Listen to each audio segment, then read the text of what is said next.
Good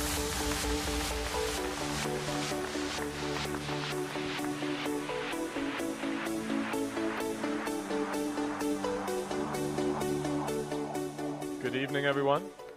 Thanks for sticking around. It's been a long day. Listen, this is an EFF partisan crowd. It's like an EFF electoral conference. So I don't think I need to introduce the CIC. But yeah, let's get him up here and let's get stuck into it.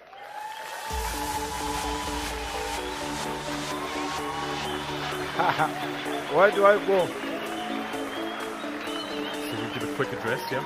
Okay, Yeah, that's and then fine. we'll get into All it. right. Yeah, Thank 10 you. minutes.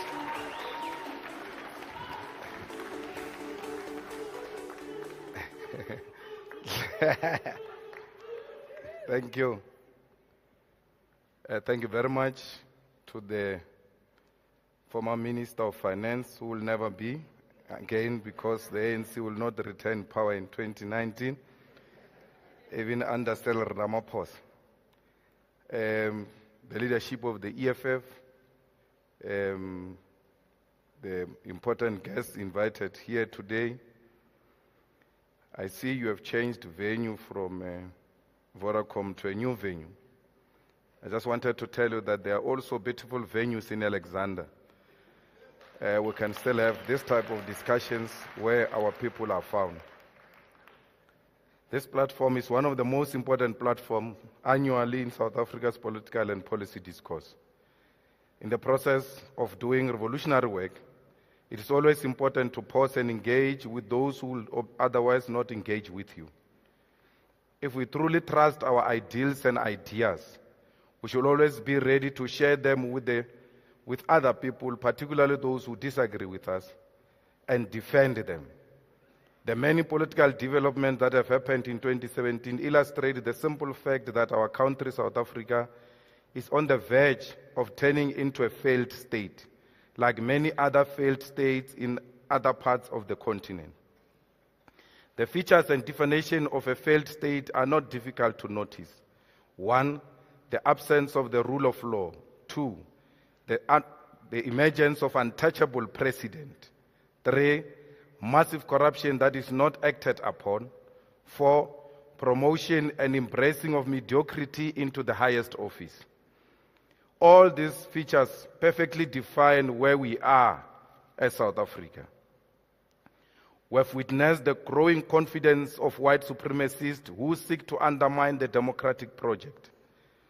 The capitalist backbone of the looting project are the parasitic capitalists, the Guptas who do not create any wealth but largely depend on the state for their financial muscle.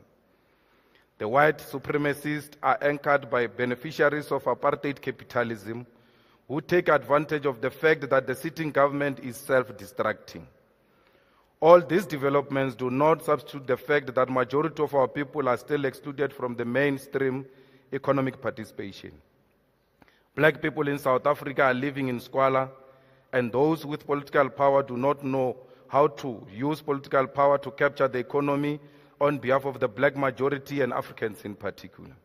As a result, more than 30 million South Africans live in absolute poverty with no guarantee of where the next meal will come from. South Africa's economy is not growing and it's jobless, meaning that many young people who are entering the working age bracket will not be employed. The current government is dismally failing to introduce fee-free education for all. Even if they were to introduce free education, they have not invested in university and TVET colleges to absorb majority of the students who qualify for post-secondary education. Areas where black people live, the townships, villages, hostels are neglected and as a result have become spaces for reproduction of poverty and recycling of diseases and reproduction of violence. All political parties that are governing municipal level, including the ANC and the DA, are dismally failing to meaningfully improve the lives of our people. Political work has proven historically and is proving now that at times you can be presented with only two options which are both wrong. That's what we were confronted with in 2016, where we had to choose between the two devils, being the ANC and the DA. and they remain the two devils, and there is no better devil. But because we want to go with scripted approaches when we're confronted with difficult moments, we always thought that the immediate response to that crisis will be a coalition. But none of us asked a question: why are we not giving the masses a second chance to decide which government they want? But because we are all obsessed with positions and governing of municipalities, we thought the simplest answer to that difficult situation was a coalition. But the masses, particularly the voters, have got a responsibility to decide what type of government they want. And if they are so undecided, we must make it upon ourselves to insist that the voters should decide what type of government they want, because they put parties like ourselves in a difficult situation. That's why we opted not to participate in any coalition government, because there was no party which is meeting our non-negotiable cardinal pillars.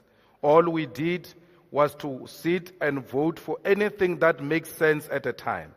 So if we go to Johannesburg municipality and there is a mayor of the ANC with a history of immediate corruption and a mayor of the DA who has got no history of anything except selling the hair products, you are bound to try the hair product man because he has got no history of wrongdoing. So we were forced to do that. But even after doing that, we come here to confess that indeed that was not an answer. Our people in those municipalities are still subjected to difficult conditions. Our people are still subjected, particularly in Johannesburg, to xenophobic utterances by the mayor of Johannesburg, who think that resolving a problem which is affecting all of us is through attacking foreign nationals, which is not a solution. Even if foreign nationals were to leave tomorrow, we will remain unemployed. Our infrastructure will remain in a bad condition. If you doubt that, ask the people of the north here in Sandton. They spend 3 days without water. And I suspect some of them are here. They didn't take a shower in the morning in a municipality run by the DA. So even if you chase away the foreigners, that pipe was still going to burst. It is not bursting because there are foreigners here. So it is wrong to think that our problems are caused by foreigners. In Tshwane, you've got a mayor who has got a white supervisor who then supervises all the senior black executives. There's a lady called Marietta who sits in the top executive management meetings. Even when she's not in a top management herself, she's just a chief of staff. Why? Black Africans cannot be trusted with such a huge responsibility. They require white supervision. So those are the things that we come to experience from time to time, including in Nelson Mandela Metro, where Trollip is just arrogant and not listening to anyone.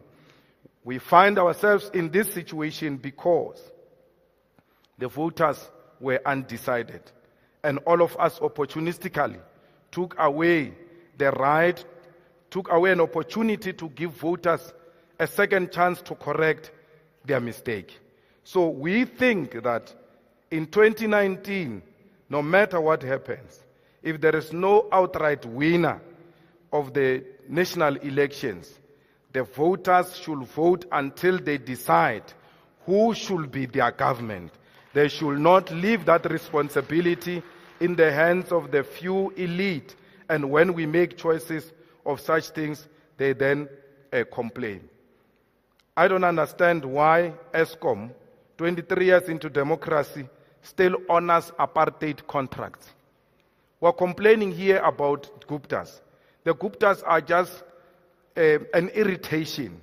There are people in ESCOM who are dominating the coal contracts there. They've had contracts in ESCOM since apartheid. They still have them today. I don't understand why the Central Energy Fund, which owns a relatively small coal production producing company. Why is that small coal producing company not capacitated, and then it produces enough coal and supply that coal to Eskom at a reasonable rate so that Eskom can sell electricity to our people at an affordable rate? So all of this will not happen because the beneficiaries of apartheid are still benefiting today, and anyone who dares to disturb them will become their enemy. They don't want to hear that. Anyone who says that is a racist, is buying into Bell Pottinger's narrative. I don't buy into Bell Pottinger's narrative. I said this before Bell Pottinger became fashionable in South Africa. I became fashionable before Bell Pottinger. Therefore, I will not have got my narrative from Bell Pottinger. So don't dismiss the genuine demands of our people because of a simple irritation called the Guptas, Zuma, and Bell Pottinger. We must not make a mistake of abandoning the struggle for economic emancipation because of irritations. We must remain focused in fighting white monopoly capital and in transforming the economy to benefit the majority of our people. When we say let's nationalize the banks, you say these people are crazy, they don't know what they are talking about. We are bound to be crazy because not even 1% of the banks in South Africa is owned by a black person. What do you do in a situation like that, where people, the bank owners, had an opportunity to transform without anyone forcing them, had an opportunity to transform without anyone expropriating from them?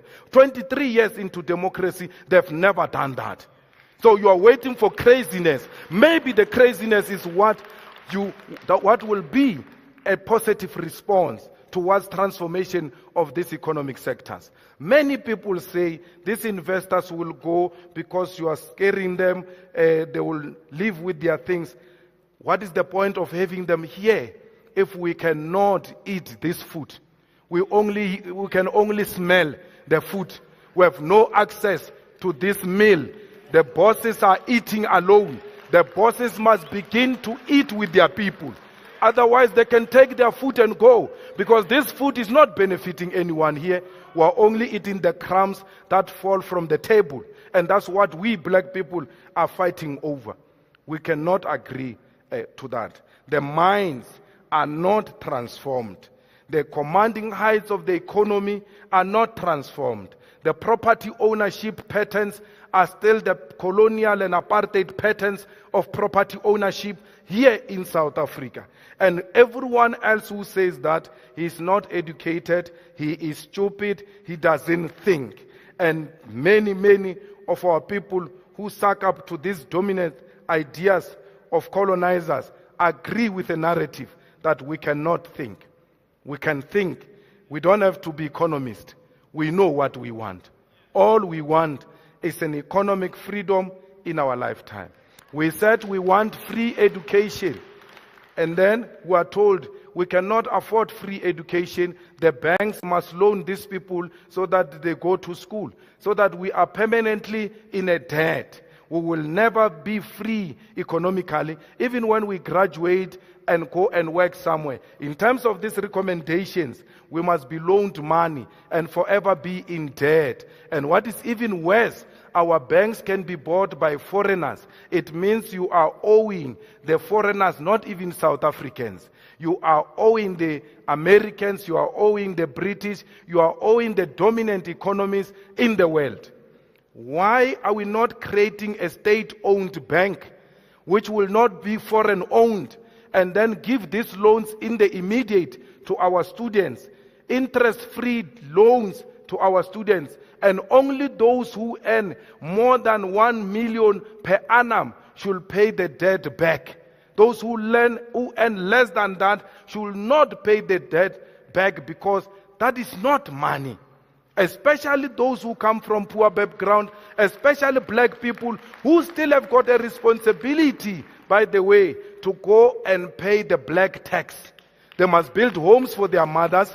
They must feed their children, and not only their children. The fact that in the village they know that you are a graduate, you must know that you are going to be supporting all the children in the village. Because every time they pass well, they can't go to school, They knock at your door and say, this child has passed well, he doesn't have money of transport to go to Cape Town, he's got NSFAS.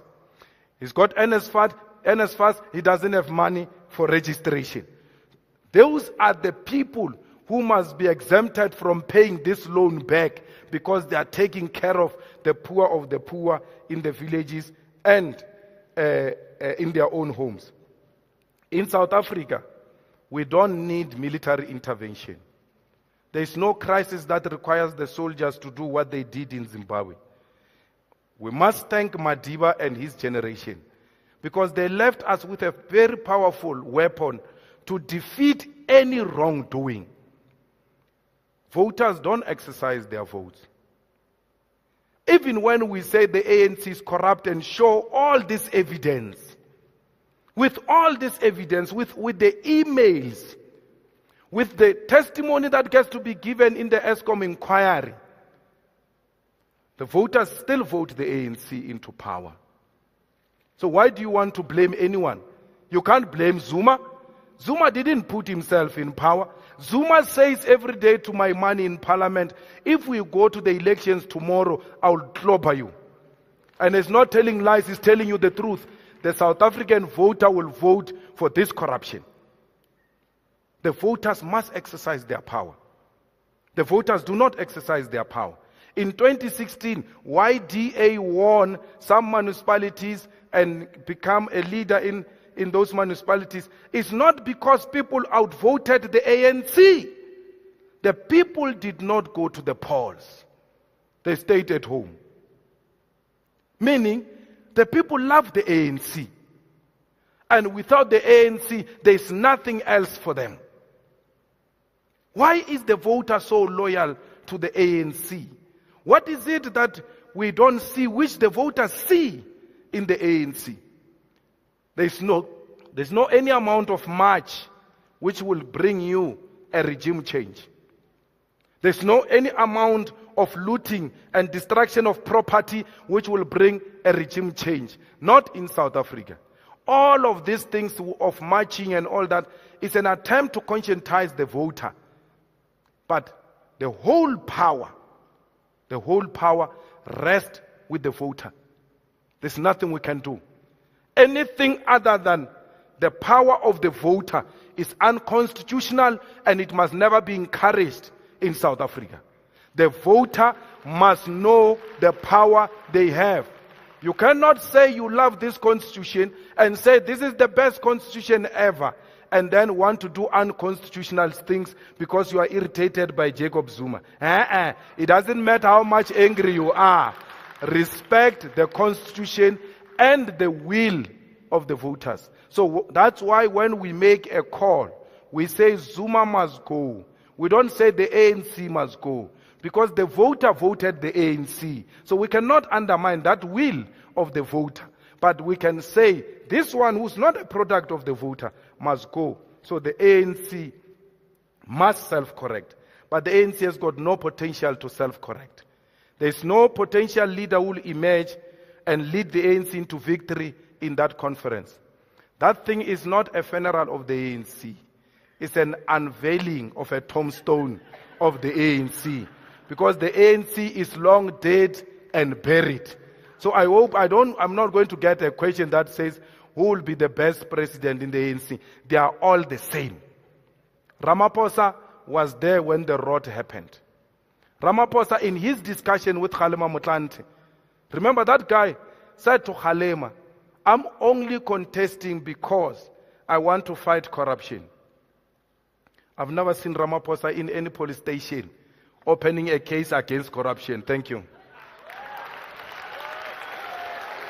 Thanks, Yossi.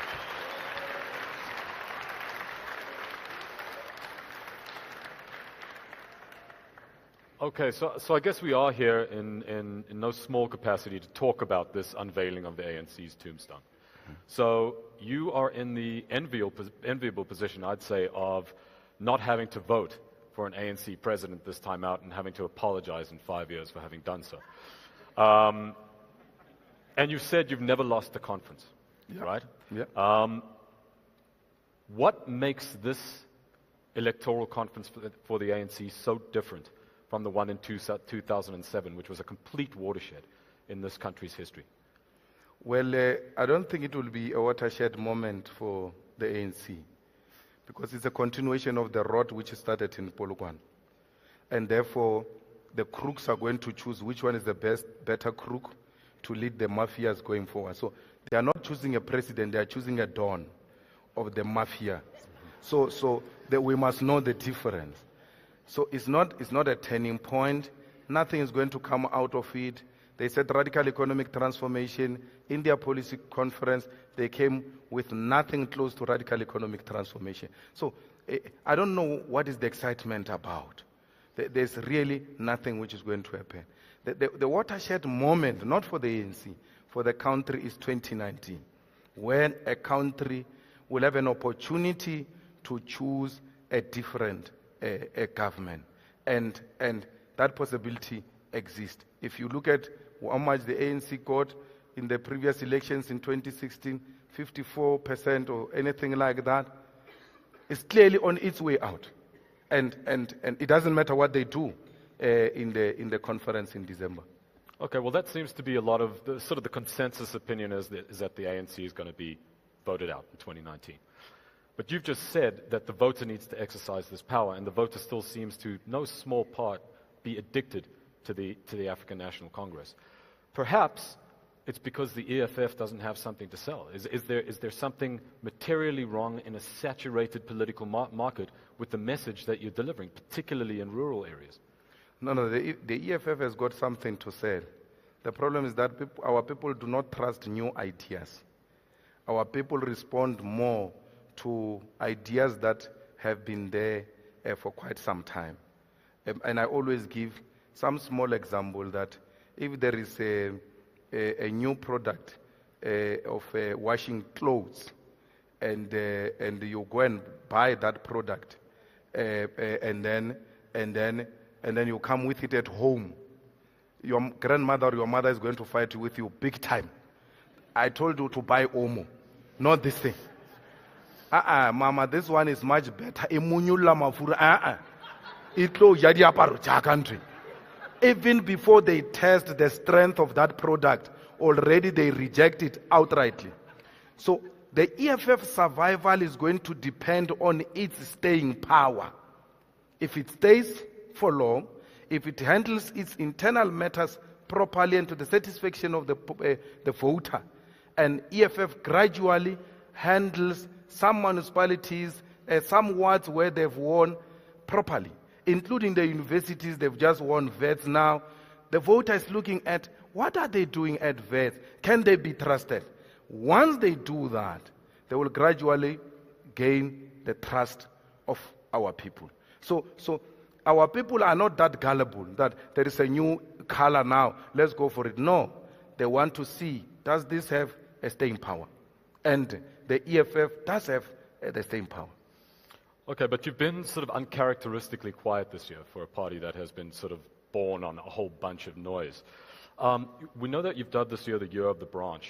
What does that mean? Maybe you could explain it to the audience a little bit. And given the slow pace of your growth, why not concentrate on urban or peri-urban areas? Why spread the sort of munificence across the entire country when perhaps you should be concentrating on urban areas where you guys have name recognition? I have been quiet deliberately because the ANC is eating itself. And every time I speak, I unite them. So I said, let me stay away so that they can finish each other. So it's a deliberate move. Okay. Right? Deliberate strategy. Right? So you see me and Rupert and White Monopoly Capital, we're fighting and all that. Hey, white people, this, black people, this. We're all fighting. We're fighting for all sorts of things. But if aliens were to come here, we'll hold hands together and fight the aliens. That's what I am to the ANC. So I just keep quiet and then allow them to finish each other. Once they are done, I come out and take over the ground because there's no point of uniting the ANC. So politics are like that. Time and space is very important in politics. So we have concentrated on the Year of the Branch because we don't want to take power through a back door. If we take power through a back door with such radical policies, the white monopoly capital media will mobilize the same people who voted for us against us. Because our people would have voted for us not because of our ideas. They would have voted for us because they were simply looking for an alternative. They were angry with their current government. And then when they looked at this side, they just decided to make us a rebound. We don't want to be a rebound. We want to be the real boyfriend or husband for that matter. So how do you become a real boyfriend or husband or real wife or real girlfriend? Is by going to the ground and make people aware of your ideas. They must love you for who you are, not what you appear to be. That's why it is the year of the branch. We need to build the branches. We need to go to the rural areas. In the rural areas, the ANC is not contested. When you talk politics, they think that is a synonym for ANC. They even think election means ANC. That's why when they are angry with the ANC, they ban the tents of the IEC. Because the ANC is not contested there, so everything else, politics is ANC. So we ought to do away with that idea. I've been in the ANC, and I've seen the PAC, how it failed to defeat the ANC, and I've seen many others how they failed to defeat the ANC. The failure to defeat the ANC was as a result of the inability to grow the organization and reach all corners of the country. So what I say to the EFF campaigners now in Metsimaholo is that when you do door-to-door, you must even go to the people who are wearing the ANC t-shirts. Why? Because even if they don't vote for us, they must know there is an alternative called the EFF. They shouldn't say, we voted for the ANC because there's no any other party. We only know of the ANC. They must know about us, but still don't vote for us. But they must know that they've got a choice. They've just decided to vote the ANC. So that's what we're busy with. Let the people know an animal called the EFF. And we're succeeding in doing that. The EFF is becoming a household name. Everybody else is now talking about the EFF. Whether negative or positive, it's immaterial. First, introduce your brand.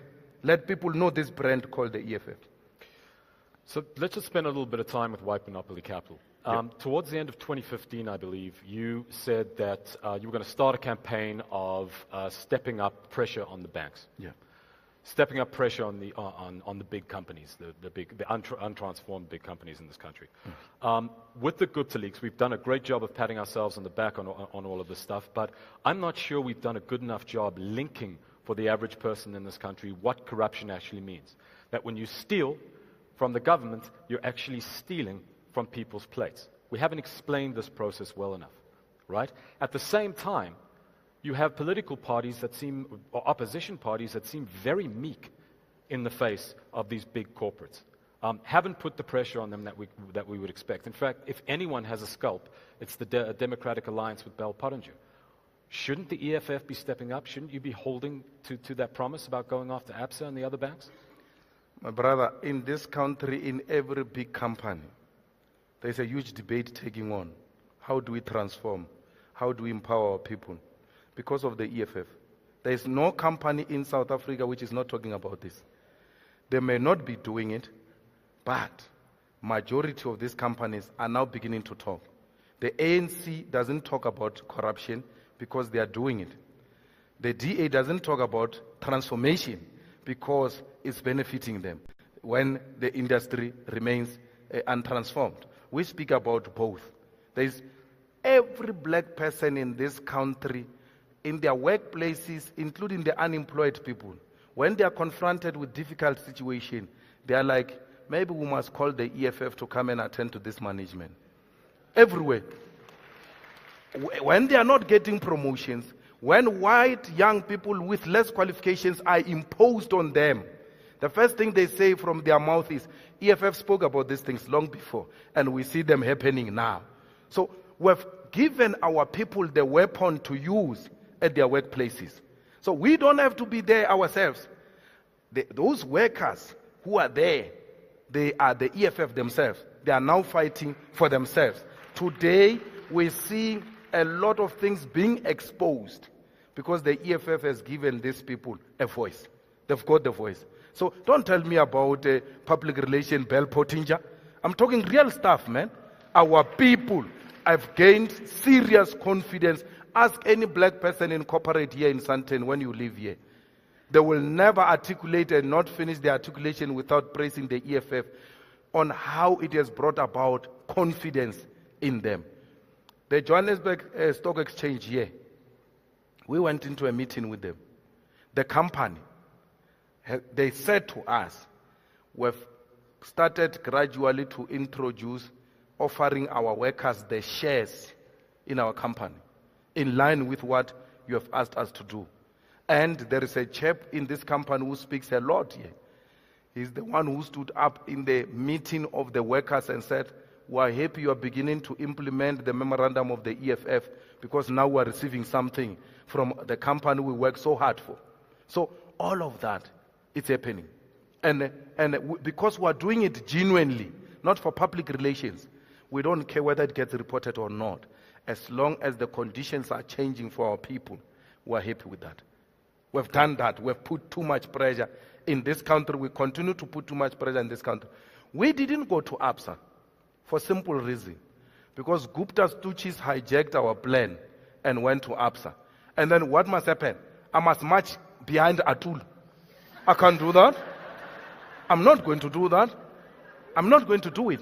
I announced ABSA. There's no one who said to me, announce ABSA here. I announced ABSA on my own. I will implement it as and when I want to do it. Not through anyone's pressure. I can't get a pressure from Ketama. I can't get pressure from Jimmy Mani. No. We announce programs of the EFF, and when opportunists hijack them, we pull out. You know, we announced at the Israeli embassy that when those racists go to march, we are going to counter them as the EFF. When I arrive at home, boom, email from Kletam. No, we want to join you on that day of the march. Hey, can't you go and march alone? Why do you want the EFF? So if 6 people march ahead of you, you won't do it? He must go and march alone. I never write him a letter to ask him to march with him.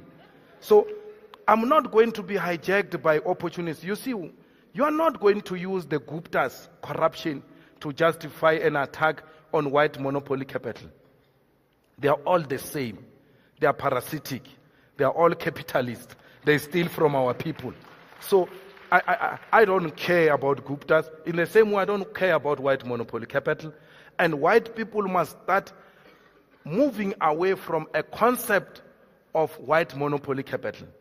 When we say white monopoly capital, we're not saying white people.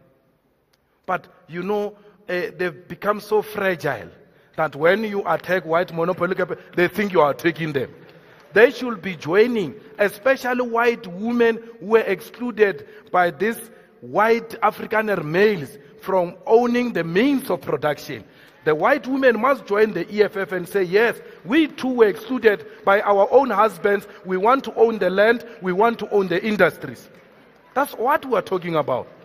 But once you say white, hey, they are very sensitive. Next steps. So we don't want that. Stop being sensitive. We're a democratic country. And this democracy can only work if there is a robust debate, which sometimes makes us uncomfortable. That's democracy for you.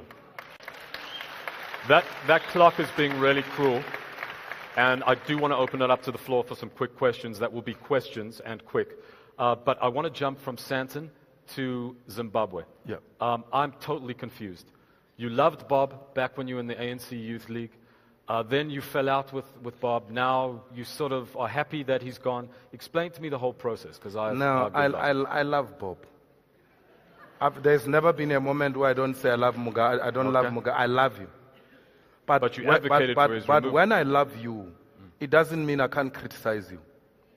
My wife is my biggest critic person. All the time, and when I finish to speak, she comes on top of me. I'm like, are you sent by Zuma or something? We share that experience. She does that because she wants good out of me. So our love for Uncle Bob didn't diminish. We love him. And that's why we said, don't return Mnangagwa, don't return back the land to the settlers. All we said to Uncle Bob was, a good dancer knows when to leave a dance floor. It doesn't mean you don't know how to dance. So you must ask these black people who are sitting next to you. In the weddings there in the townships and parties, we open something called a circle. And then a good dancer gets into the circle and he dances. It doesn't matter how good that person is. If he takes long, we drag him. But he remains a good dancer. So by removing him from the circle doesn't mean he's not a good dancer. So it's only those who suffer from a mind of a rat who think that when you love a person, you can't criticize that person. No. The ones we love, we criticize the most. I said to President Mugabe, he must leave, not now. And some journalist was saying to me, you're mantashing. I said this in March. And then I was insulted by ZANU-PF. They called me all sorts of names. And I didn't respond back. I said to them, one day you'll agree with me. Like I always do here in South Africa. I give you a scenario of what's going to happen. And then when it happens, you're like, this guy is a prophet. It's scenario. You can see what will be the result. So I've seen it long before that President Mugabe is going to be humiliated if he doesn't leave. And then look at what happened. He had to know it's time to go. And the problem is not his wife. The blaming of the wife fits directly into narrative of patriarchal society. That for every wrong thing we blame women. His wife did not do anything wrong. He stayed forever. Not because that wife said he must stay forever. He thought he was a mini god of Zimbabwe in his own right without that wife. And that's what we do for our partners. If my wife wants to stay in this company which is exploitative, she was working for an exploitative company, I said to her, you must leave. She says, no, I like it here. I'm like, oh yeah, you can stay, baby, it's fine, it's okay. We support each other like that as partners. She found herself in that situation. But she has never claimed to be a politician. She has never claimed to be a revolutionary. A revolutionary is Mugabe. He had to know, even if she wanted him to stay forever, as a revolutionary, he had to know himself what is wrong and right and advise her that, baby, it's time to go. Very, very quickly. The EFF has described the coup as progressive and sort of as a genius move, which I suppose it actually was. It was very brilliantly executed. Don't you think a coup sets a terrible precedent in Southern Africa? Well, the Zimbabweans have tried everything possible.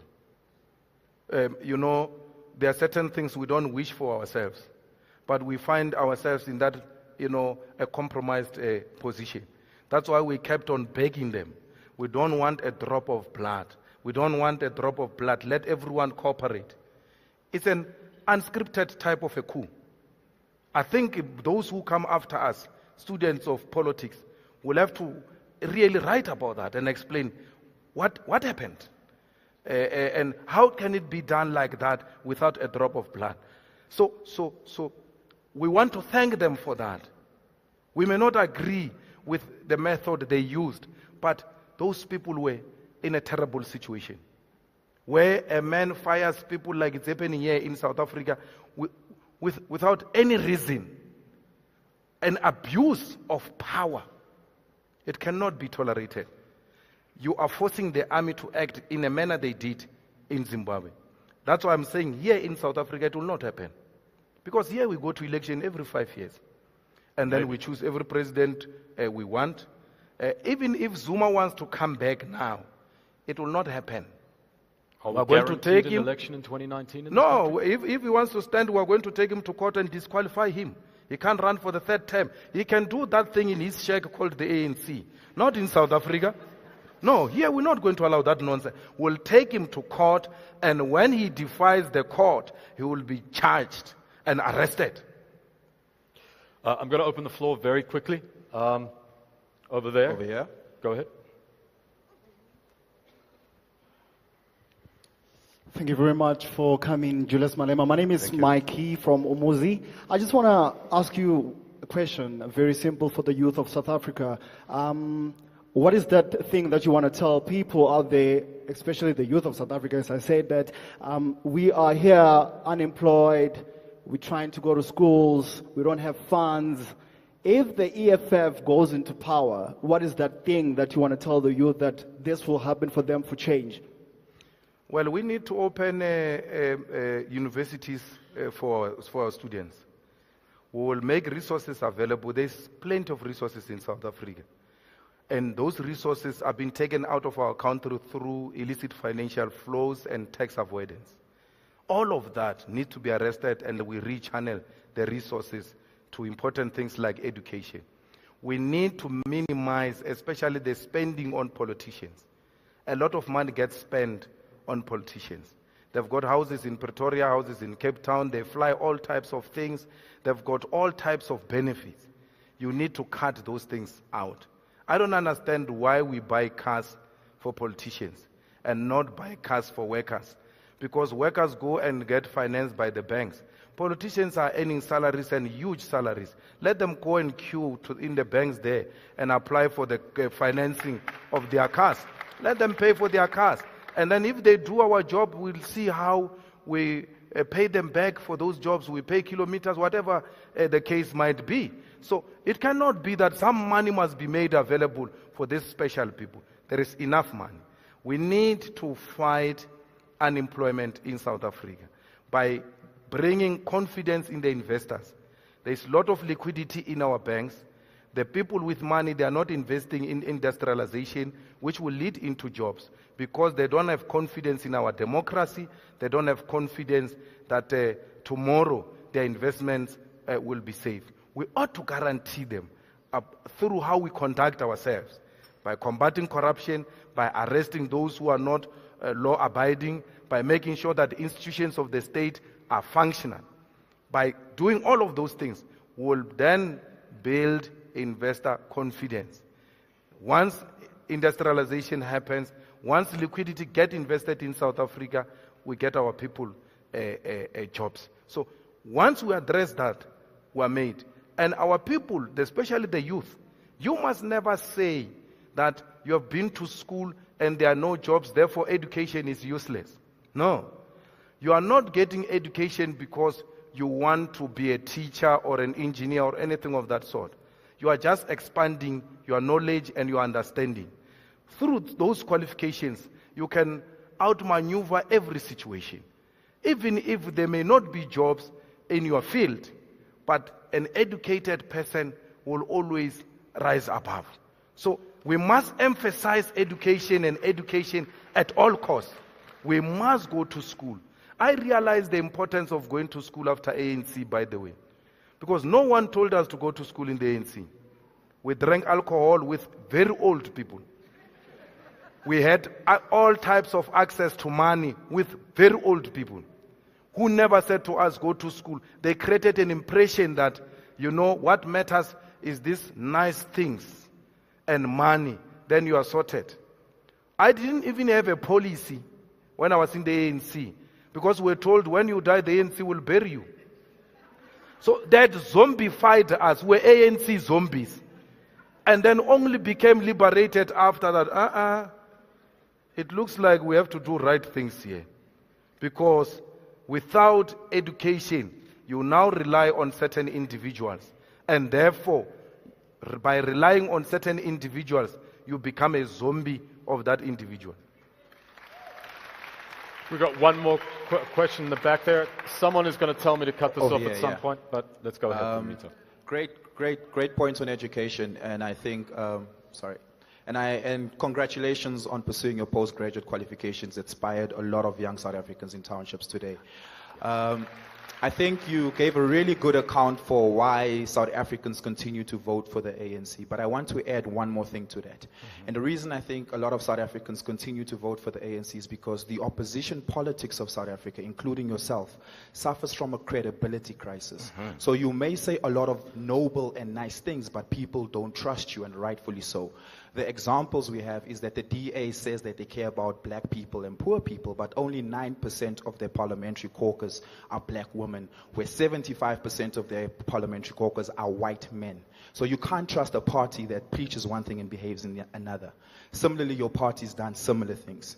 The fact that you suspended certain members while all of the Mogale city members who voted with the ANC there, that was preaching one thing when you had a secret ballot vote of no confidence a few weeks before that and acting in the opposite direction. We can't trust that you believe that principle. Importantly, and this is a bit tongue-in-cheek, but you often criticize Malusi Gigaba for his expensive shoes, but you yourself are seen at rallies with Gucci loafers. You're doing exactly the thing you're criticizing. A bit of a joke, but it's important.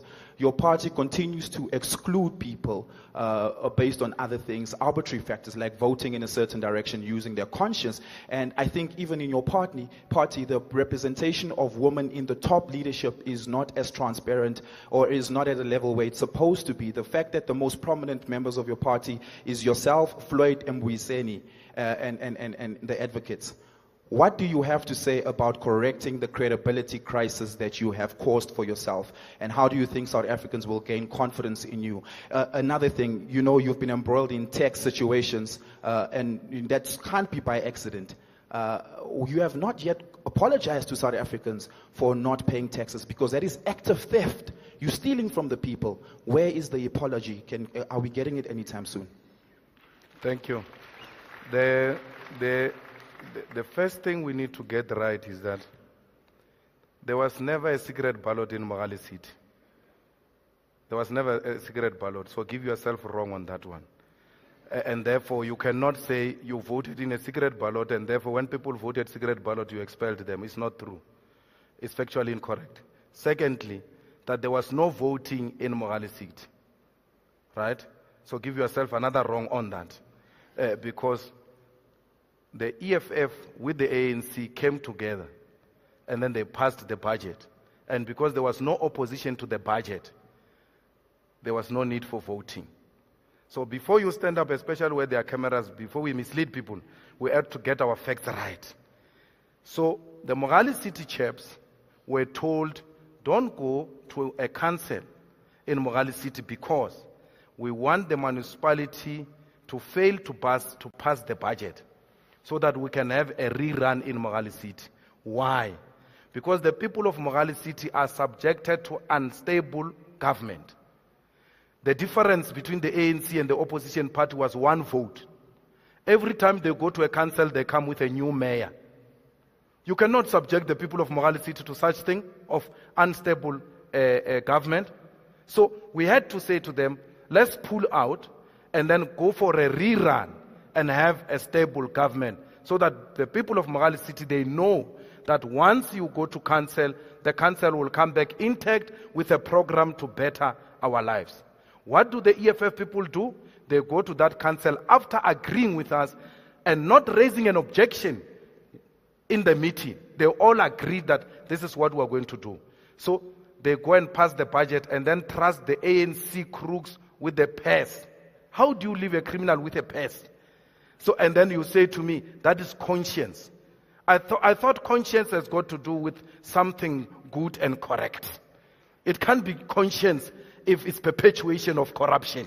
So we were not going to agree that such corrupt element should continue in Mogale City. So they had to be subjected to the discipline. When it comes to tax, we need to know that the SARS responsibility, Jack, I saw Jack was here earlier on. You must write in the new book. The SARS responsibility is not punitive to taxpayers. Their first task is to educate a taxpayer. I come from a very poor family. I never had that qualification of education I have now. I had very little knowledge on how those taxes are dealt with. I actually thought that my employer is responsible for my tax. When the matter was brought to my attention, it was brought today with an intention to attack me. You don't, and if that is going to be the attitude of SARS, it will collapse. It must not have an attitude of punishing people. SARS' first intervention should be compliance. Help you to comply. Not in a single day did SARS help me to comply. Black people will come from a different background. They never said to me, Julius, you have made a mistake here, let's sit here, correct here, and all that. They've never done that. They just went for me because I held a different view. One, on white monopoly capital, which Van Lochenberg, a racist of note, didn't become comfortable with. But equally, I took to SARS a dossier that Mike, the discredited Mike, brought to my office. I said to them, there is a rogue unit here. Only after I said to them, there is a rogue unit here which has been following us and doing all types of things, I became an enemy with SARS. And then they started going after me for political expediency and for racist reasons, without helping this young person to be compliant. They should help me to comply. Failure to comply, then they must punish me. That's how you build a country. You don't just go for an attack and hope for a cooperation. Once you attack me, I'm going to react. I'm no coward. And I took them to cleaners. I took them head on and exposed their shenanigans. They gave me the first assessment. I queried it, and then they attached my properties with the hope that they will destroy me. Little did they know that I was not a product of material. I come from a very poor background. I survived difficult conditions for me to be where I am. I fought with them. They gave me a settlement which they refused to compromise till to date. They gave me the second compromise. I took them to court. When they arrived in court, I said to a judge, these people gave me a settlement today, and the following day they gave me a new assessment. The judge asked them, when you gave him the first settlement, were you not aware that there is a second assessment? Because when you give him a settlement, you are simply saying to him, oh, we have now come to agree that you cannot afford. How do you say he can't afford today, and then tomorrow he can afford? Nothing has changed in his life. They pulled my case out of court and said, no, let's go and settle. When they went out of court, they changed against me because Moyane called them to a hotel and said, you are embarrassing me. You must continue to pursue him. They pursued me. I pursued them back. Then we went to the settlement court, the SARS settlement court. The court gave me a settlement. I had a case of, they wanted almost 18 million from me. We settled at 1.8 million. Me and them, I told them I don't have anything. There's nothing I can give you except the salary of parliament. These are shenanigans. They wanted to sequestrate me because they wanted to take me out of parliament for simple reason that they don't agree with me. The judge asked them, the Sequestration Act is weaker than the SARS Act. Why are you not using the SARS Act if you are not pursuing him for other reasons, if it's about tax collection? I defeated them. They didn't want me to be a member of parliament for political reasons. So why should I apologize for people who are pursuing me politically? It's wrong not to pay tax. I know that today, and I pay my taxes without fail. All of us must pay our taxes. The black younger brothers, pay your taxes. If you don't have knowledge like me, ask around. The mistake I did was not to ask around. They used tax against me. Anyone else who disagrees with these people, make sure your taxes are compliant, because they use tax to silence you. Why must I apologize for political onslaught? They attacked me, and I took them to court. Every time they were in court, they were getting out of the court. Why didn't they want to take me in an open court if I was wrong? I took them to an open court because I've got nothing to hide. I took them to an open court. They never wanted to go to an open court. When Tricky Nick Maretz, their lawyer, couldn't answer the cases in Pretoria, he came during break and said, guys, let's withdraw this thing. We're done. We accept Mr. Malema's explanation. Tricky Nick is tricking me. Okay, so that's it. You see, I never criticize and say Malusi must not wear expensive shoes. I say Malusi wears expensive shoes, and therefore is in no position to claim that he is not part of the corruption, because how does Malusi afford those expensive shoes with a ministerial salary? I never said he must not wear expensive shoes. Black people, wear them. If you can afford them, if they're not a product of corruption, wear them. Who must wear them? They must wear them. I used Malusi's example to demonstrate that he's receiving cash. That he cannot afford to change a 45,000 suit every day. It was in that context. Get the context right, my brother. Guys, we're going to have to cut it off there. I'm sorry, we're done. We are done. Yeah. Thank you very much. Thank you for showing up. We really appreciate it. The ANC didn't. So, yeah. Thank you. Thanks, guys, and that's that. Thank you very much, gentlemen. Thank you for that. And on that note, that is the end of this gathering. Thank you for coming, everyone. It's been a long day. Basically, go home safely, and we'll see you at the next one. Thank you very much. Cheers.